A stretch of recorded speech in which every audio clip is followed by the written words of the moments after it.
पढ़ेंगे भौतिक विज्ञान में विद्युत आवेश तथा क्षय। विद्युत आवेश क्या है? तो किसी पदार्थ का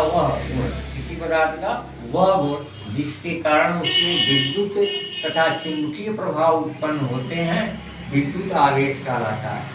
यानी विद्युत आवेश किसी पदार्थ का वह गुण है, विद्युत आवेश किसी पदार्थ का वह गुण है जिसके कारण उसमें चुंबकीय प्रभाव तथा विद्युत प्रभाव उत्पन्न होते हैं। किसी पदार्थ का वह गुण जिसके कारण उसमें विद्युत तथा चुंबकीय प्रभाव उत्पन्न होते हैं विद्युत आवेश कहलाता है। और विद्युत आवेश एक अदिश राशि है। इसका मात्रक है हमारा कूलाम।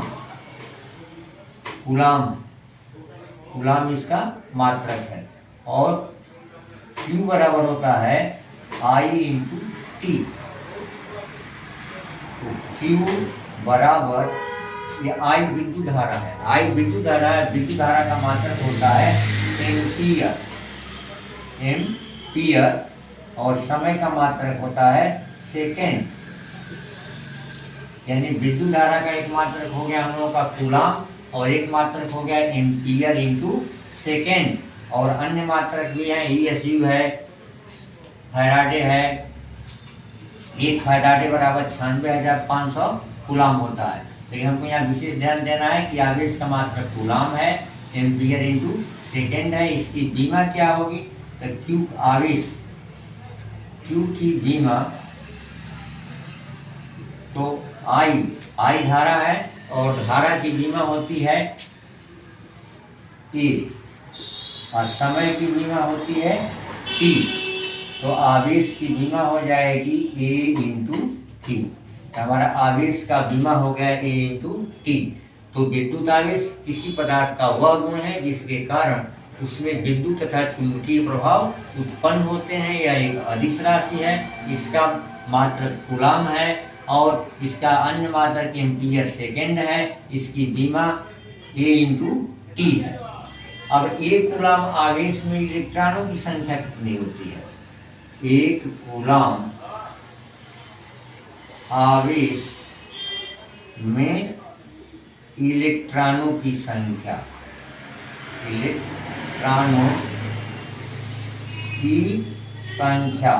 एक कूलाम आवेश में इलेक्ट्रॉनों की संख्या कितनी होती है?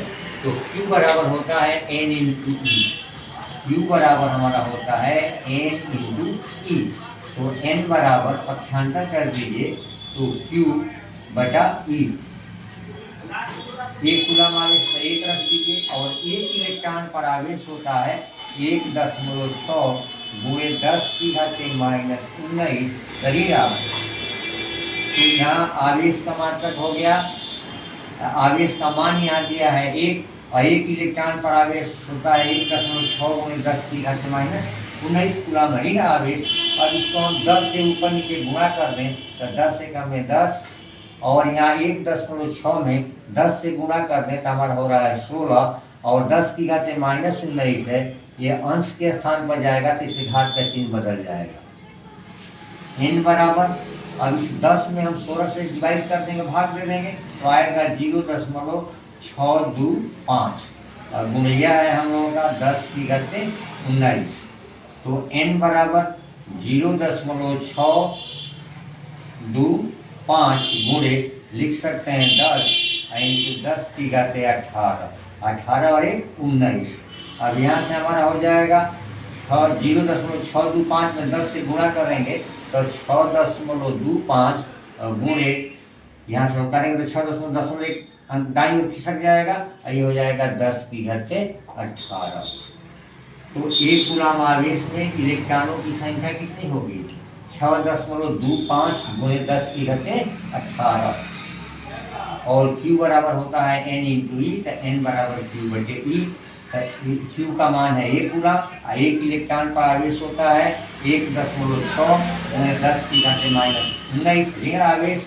10 से ऊपर नीचे गुणा कर देंगे 10/16 गुणे 10⁻19 और 10 में 16 से भाग देंगे तो आएगा 0.625 और गुणे 10⁻19। 10⁻19 को लिख सकते हैं 10 गुणे 10⁻18। यहाँ 10 से मल्टीप्लाई कर देंगे तो 6.25 गुणे 10⁻18। तो इसके बाद हम देखते हैं कि आवेश जो है दो प्रकार का होता है। आवेश दो प्रकार का होता है, एक धन आवेश और एक ऋण आवेश। जैसे यदि कोई कांच की छड़ है, ये कांच की, मान लिया कांच की छड़ है, कांच की छड़, और ये रेशम का टुकड़ा है, रेशम का टुकड़ा, ये कांच की छड़ है और यह रेशम का टुकड़ा है।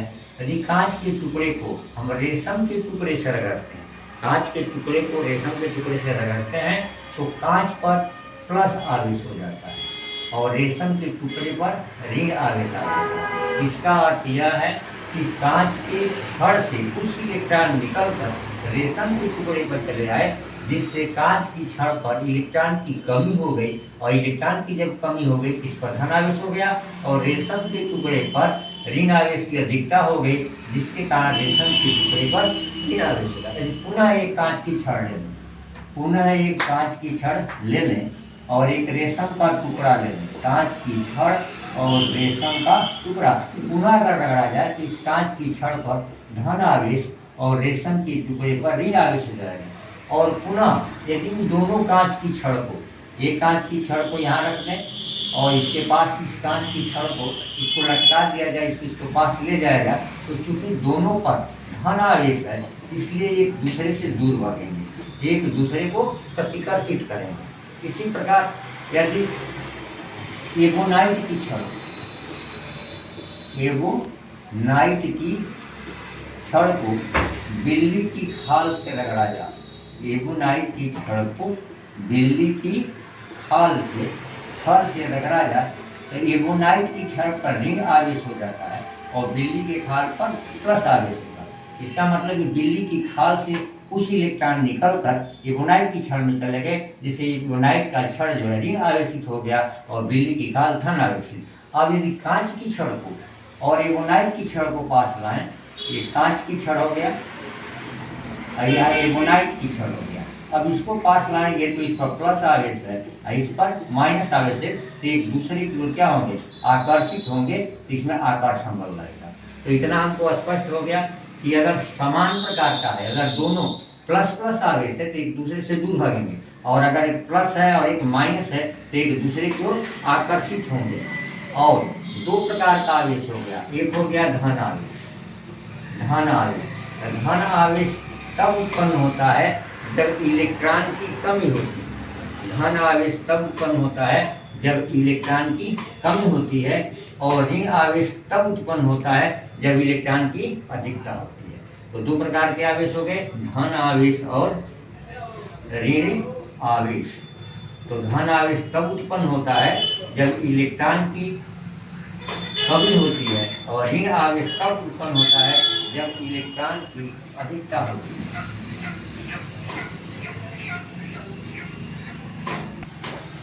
धन आवेश जब इलेक्ट्रॉन की कमी होती है तो इलेक्ट्रॉन के कमी होने पर धन आवेश उत्पन्न होता है, और ऋण आवेश कब उत्पन्न होता है तो इलेक्ट्रॉन की अधिकता होने पर ऋण आवेश उत्पन्न होता है। जैसे कांच की छड़ है, कांच की छड़ और या रेशम का टुकड़ा या रेशम का कपड़ा।